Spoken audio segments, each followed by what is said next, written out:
Warga Seram bagian timur diimbau mengawasi anak mereka secara ketat. Imbauan itu disampaikan Kepala Kejaksaan Negeri Seram bagian Timur I Ketut Sudiarta menyikapi potensi tindakan kejahatan asusila yang kerap menimpa anak di bawah umur.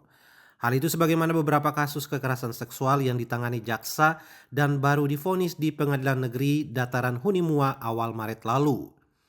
Kepada masyarakat Seram bagian timur khususnya, yang pertama agar anak-anak kita ini betul-betul di monitor keberadaannya.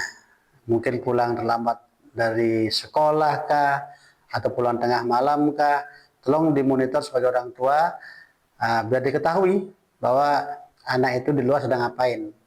Dan itu bagi orang tua ya. I Ketut Sudiarta menegaskan pihaknya tetap tegas dalam menangani setiap kasus, termasuk kasus dugaan tindak asusila.